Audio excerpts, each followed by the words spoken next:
So, hey guys, welcome back to the 15-minute thing. Today we have a very informative and insightful podcast for you all. So, we have a teenage entrepreneur, meet Arian Chauhan. He was the founder of Daddy Cool Media and Vector to Change. He's also an eminent public speaker, and Arian was awarded Young Entrepreneur of the Year by Honorable Home Minister of Telangana. Also, Aryan is pursuing a computer science major from RMIT University, Melbourne, Australia. So, should we just, get to the questions? Yeah, फिर? Sure, whatever, whatever feels good. All right. So, this is the first question. So Aryan, we are both from the same school, and I am a proud Kotharian. So, what influence did the school played in your success? In your success? Yeah, first of all Qatarians are proud Qatarians. Like I'll always say that. And the school obviously played a big role. I mean, like in everyone's lives, the school is the vital part when you have a foundation laid and slowly and steadily your entire life is built upon that foundation.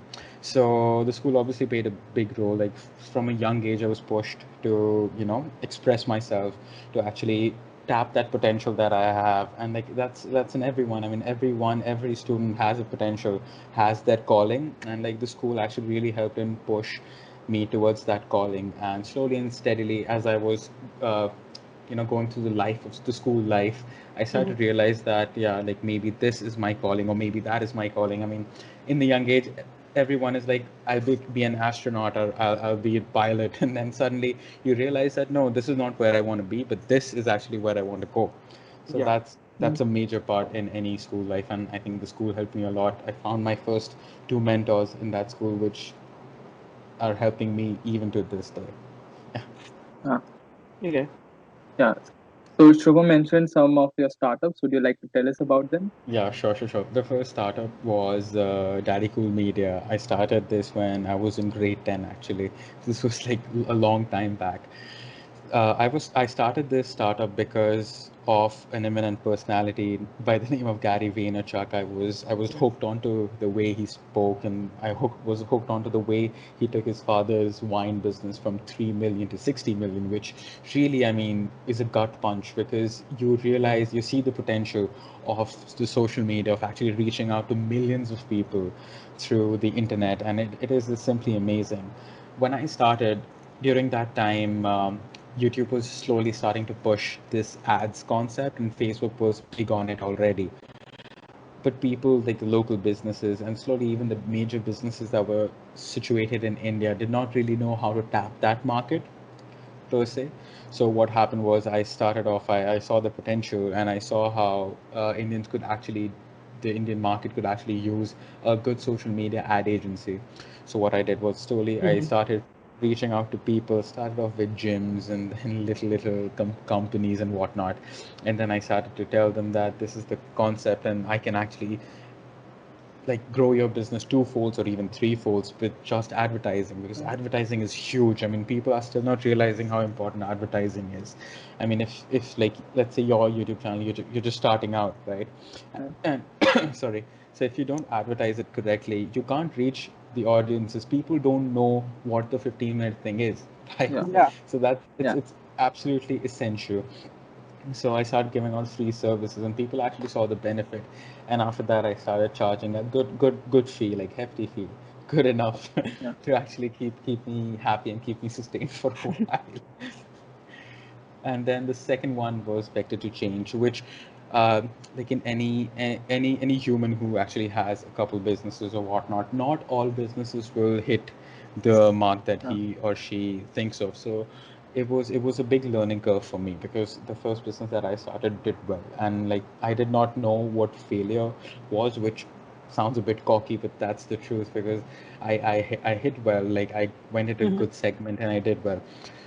But this actually taught me that no, there are some things that you need to keep in mind. The story of Icarus is something that actually inspires me. I mean, don't fly too close to the sun or you'll just burn down. That's what happened to me. So I never think like this. I never thought that I'll just. So what basically Vector to Change was that it was uh, it was like an event kind of a thing. We were supposed to do events like Mall United Nations, but since Mall United Yeah. Nations are so boring and just at the end of the fourth day, you are just like, just get me home. I just want to sleep this off and just not think of it for a really long time. So what I really wanted was that the students would actually talk to these business influencers and these people who are actually there in the market so that they Yeah. can actually learn from them rather than just come, talk, chat, gossip, and then go back, which was Yeah. never fun. And then after that, some good like concerts and whatnot, along with that United Nation goodness. But yeah, obviously, like since it's a proof of concept in India still, we couldn't get the correct level of sponsoring, and which then taught me what how important finance is and how important it is to manage the finances and then look towards the future, like one step at a time. Like we should not just shoot for the moon, shoot for the Yeah. stars in the first go. But yeah, that's about it. Yeah, these were the Yeah. Okay. two major ones. So you were talking about social media marketing and all. मैं मैं अपना perspective share करना चाहूँगा. Hmm. I didn't know the power of hashtags. For example, when we were putting it on YouTube and LinkedIn, जब हम लोगों ने hashtags नहीं डाले थे, the views versus after putting the hashtags, there is a Yeah. big difference. So that shows how social media marketing can actually change, everything when it Yeah, comes to exactly. new business specifically.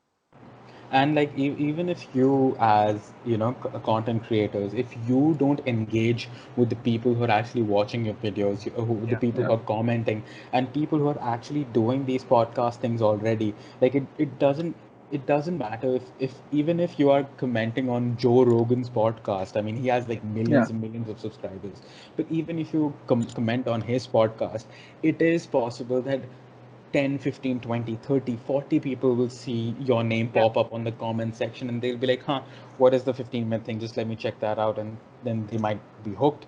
I mean, you just never know. Like, you have to engage, engage, engage. And like from day one, like hashtags, like the tags on YouTube are super important. I mean, the algorithm is changing every single day, Yeah. but tags will always be essential. I mean, anything and everything that is connected to whatever we are talking about. Like I was talking about social media marketing. You can literally write social media marketing in three different ways so that it improves your SEO. Yeah. Yeah. So that was a very genuine piece of advice, and I'm sure that this is going to be useful for us. Yeah. So now I'm coming towards the third question. Okay. So we all know that we are in the middle of a pandemic, right? And coronavirus, it's affecting the economy and it's affecting all the businesses. So as a teenage entrepreneur, what do you have to say about this? I mean, one thing, like pandemic or no pandemic, like one thing that I would always tell you is one, save your money, and two, not just save it, invest it. I mean, like one of the biggest mistakes that people do is like they'll be like, oh, like you have to save, and yeah, sure you have to save, and then they just have a savings account with all their money stashed in. But guess what? That money is doing nothing for you.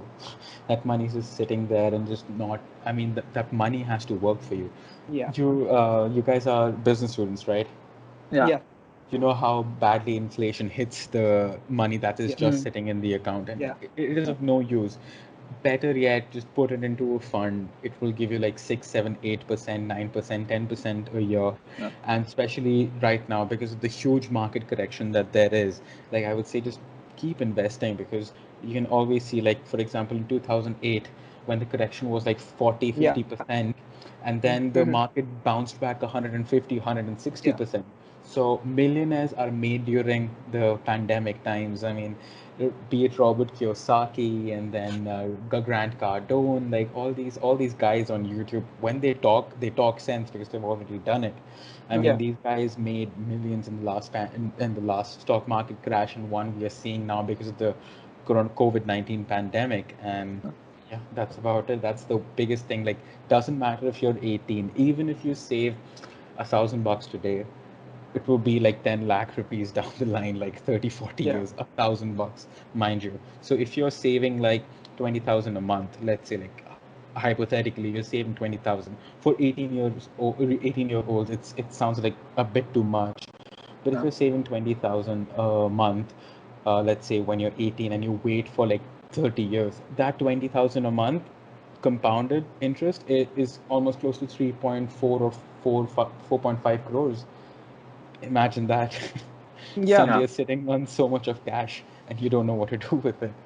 Yeah, Yeah. that's about it. In That's fact, mine. recently I was reading a book from Robert E. Kiyosaki, and he was mentioning about the 2008 market crash, Mm. and that was a period in which people had actually started selling their real estate in the U.S. Exactly. markets, Yeah. and like he was, and that was, I think, the biggest financial mistake anyone can make. Yeah. To No, I won't say that because the problem that financial mistake that people made was that people think that a home is a financial asset, which was like again, yeah, excellently explained by Robert Kiyosaki. yeah, But that is not it. Like home is not your asset. You are living in it. You're paying the mortgage. It's yeah. not Yeah. national. It's not creating income for you.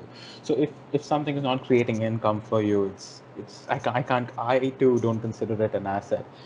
What people they couldn't do was that these guys bought homes which were full of 400, 500, $600,000, even like 2 million, 3 million homes, Yeah. $3 million homes, and these guys couldn't pay the mortgages because they were all out of jobs. So instead they could have rented it out and just done something with that. Is the biggest problem that people had.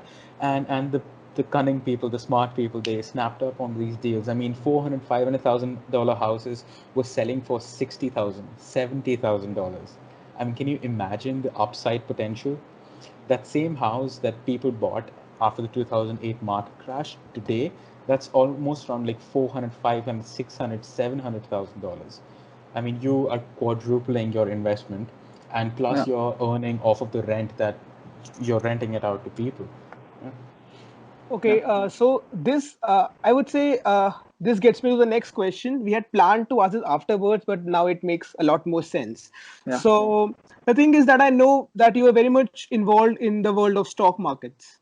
So talk about it a little bit so that the audience can understand a little bit and understand the importance of investing. I mean, I'm really passionate about money. I think you guys already know by now. Like, for money is a big motivating factor for me. Money and living that life. Yeah. And like, I just love the way it works. I mean, it doesn't have to be the process to get there. I don't care. I mean, if it's legit, and if it's a way that I can actually make money, I will probably give it a shot. So, stock market was one that my dad was the one who actually introduced me to the stock market. Like one day I come back from home. Like, do you remember the old times when your mother were on the phone with the broker and they'll be like, Yeah. "Yeah, like, utha lo, like, bech Huh. do," something like that. So yeah, it got me hooked. I was like, how does this work? Because I did not know how the market set the prices and whatnot. And I'm a very curious chap. So if I see something that I don't know about, I'll probably just dig deep into it, which is not the best. Like, I mean, I read about Area 51 and oof, just kidding. So yeah, I started looking at the stock market, and it was fun. I mean, people made quick money, and I thought that wow, I could do that. I could do the same, and yeah, I did. And then I understood that day trading, it has like multiple upside potential. So Yeah. that is one backup plan that I can always have. Like, let's say, like, 5 years down the line, I'm in between businesses. Like, one business did well and I suddenly invest all my money into the second business, and I still need some incoming cash. I'll probably start day trading because I still know how to do it. So it's always a great backup plan. But for me, stock market mainly is about investing and putting my money in good value-based companies that I know will do well in the future and will actually give me a lot of upside potential. All right. So I have one more question in my mind, all right, because it is again related to the stock markets. So there's a big misconception in the minds of the people, and they think that there is no difference between trading and investing, There's right? like a major difference. Okay, so traders are people who actually look at the big funny charts on the screens. Okay, those are the traders. These guys look at, they'll see like tens of different indicators.